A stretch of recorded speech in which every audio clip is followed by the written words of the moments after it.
Another letter. This one is actually to all churches and all religions, whether you are Muslim, whether you are Christian, whether you're Buddhist.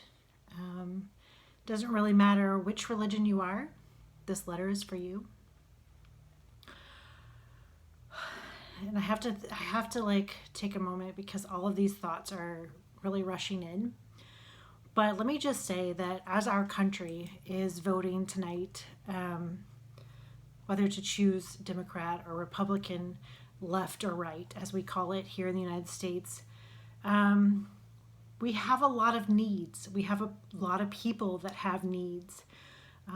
Traditionally, as societies have grown in historical context, our churches, our religious leaders, our houses of worship have always been an outreach to the people.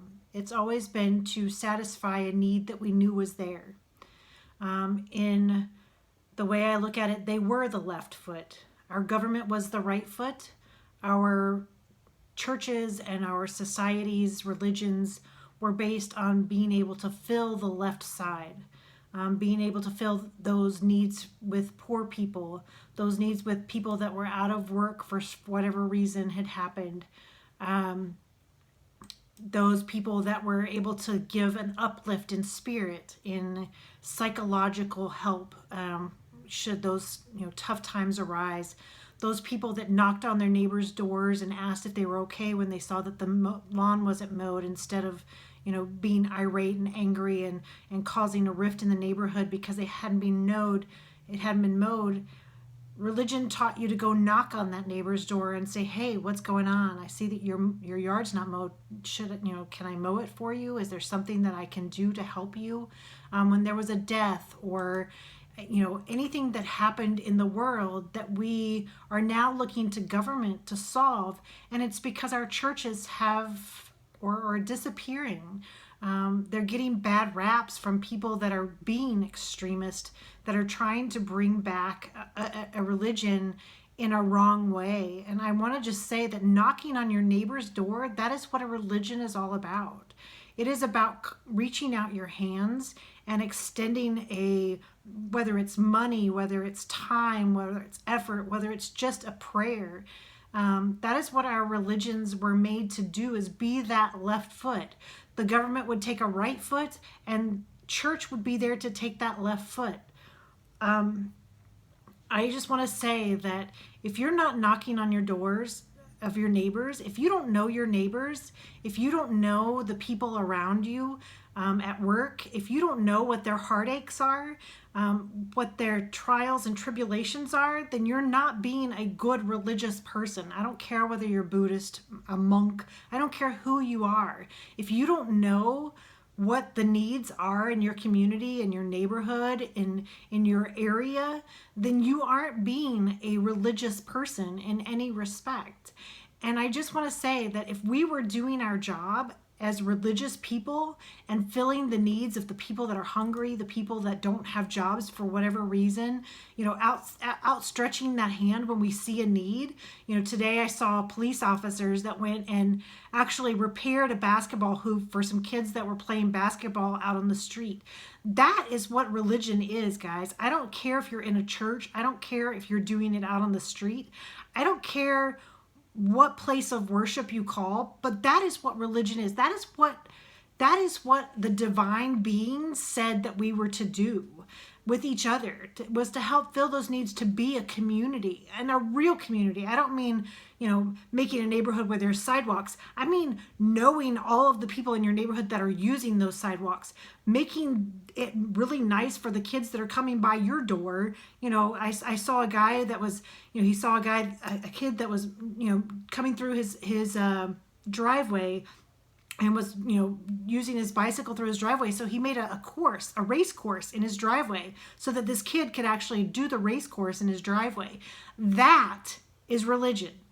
That is community. That is the left foot. And if you all were doing that on a regular basis, we wouldn't have Democrat and Republican.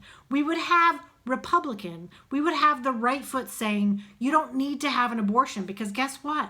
We're here. We're here to help you. We know that as you have an influx of hormones at 15, 16 years old, that you're going to have that desire to go out and have sex. We know that. We're very well aware of it. We actually study it. Some people study it for a living. We know that you're going to want to have sex. We know it. We know that chances are you're going to get pregnant because you're not thinking clearly enough to think, well, if I have sex, I'm going to have a baby and I'm going to have to start a family and I'm going to have to drop out of school and I'm going to have to do all these things. We know that. We're not blaming you. We're not. Nobody's blaming you. What we're saying is we know what's going to happen. And we're here if you need us. If you get pregnant, we're here to help you with that baby.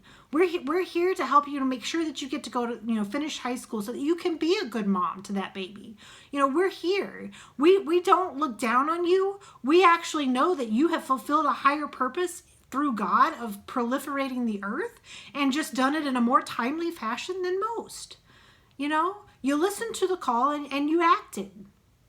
So when we as religious people know and teach and are there for those people that are basically at the mercy of their own bodies and the mercy of their intelligence and their the means that their parents have and that their families have, we are there to bridge that gap. That's what religion does on Sunday. We meet up on Sunday to make sure that we're talking to our neighbors, that we're discussing with our neighbors, that we are coming together in a house of worship, whatever house that is, to be with each other, not to sit there and pray and get on your knees and pray to God and then walk away. It's to get on your knees and pray together, to share your actual prayer requests.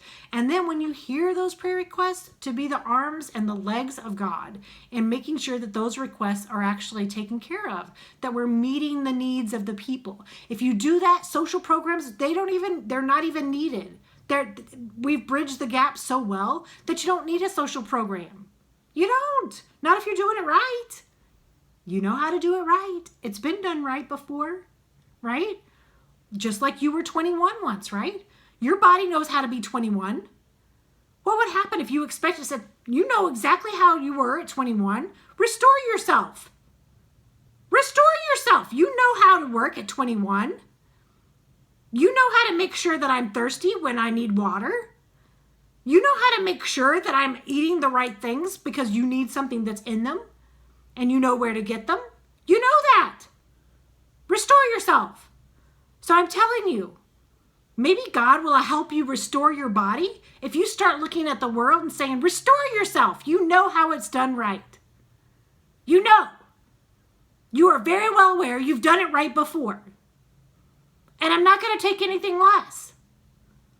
Every single person should be in a church or in a church on Sunday or Saturday or whenever you decide to do it as a group or a community. Because you need each other. You need each other. Who do you think designed the whole idea of going to church on Sundays? We did.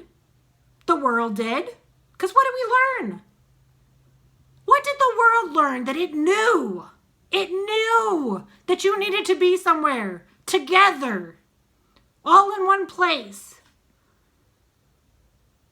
What did we know? What, you trying to find out by doing it wrong? You want to redo it? What if it was that you destroyed yourself? What if it was that the whole world died and had to be redone from scratch? What if that was the Great Flood? That it killed off the entire world because you didn't come together and you didn't meet the needs of each other. When one was down, one was up. For what purpose? To pull the one that was down back up. What if you already knew all that? What if we learned this already? And we had something that told us, don't do it again. Please, don't do it again. It might not work this time. God said, I'll never do it again. I'll never flood the earth again. It'll never happen. If you destroy it this time, it's done. It's over. That's what he said. That was his promise. I can't do it again. So if you mess it up this time, after I've given you the directions on how not to mess it up, then you're just all done. Please don't mess it up again. You have the rules. You have the template of how to do it right. Just keep doing it right. Just keep doing it right. You can do it. You can do this. You know how to do it right. How much work does it take to make some cookies and take them over to your friend's house? Or your neighbor's house that you don't know? The guy that's moving in downstairs below in the apartment. How much does it take? Huh? It doesn't take long. And the difference is night and day. In the quality of your life, you will never want to lose life again. When you do it right, you'll never want to lose it again. And the problem is that we have babies coming into this world all the time that are brand new, that need to be taught it all over again. Not just do this because I said so. Do this because if you don't do this, let me tell you what's going to happen. That's the stories you need to be telling. If you don't do it this way, this is what I'm scared is going to happen. This is what's happened before. This is what history has shown us has happened when we don't do it this way. Your children want to know why. If you don't tell them why, and it's just that you said so, they're going to go out and find out why. And they find out why by doing it wrong. Please tell them why. Please explain it to them. That you are going down a very dark, dark place. And it's a possibility that your consciousness will live forever somewhere. And if your consciousness is living somewhere that's horrible for an eternity, it's not where you want to be. Don't do it wrong just to find out why you shouldn't do it wrong. Don't. Please, I'm begging you. Churches, people of faith, whatever faith you are, you have to be the left side. You have to be the side that's saying and holding that historical perspective and why we don't do certain things and why we do certain things and what's going to happen if we don't. You have to be the reminder. You have to tell the stories. You have to write them down if you need to. If you think that you're going to die before you can tell them why, then write it down and make sure it's in there somewhere. That's what our ancestors did. They wrote it down. They said, this is important. These are weird things that are happening to us. We're going to write it down so you know what we did and what happened as a result of what we did.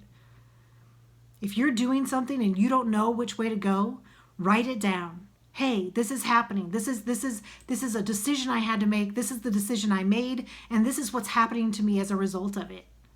Write it down, tell it, scream it, go to your neighbors and make sure that they're okay today. Please, enhance the lives of those around you so that our government can actually do their job and not the job of the church.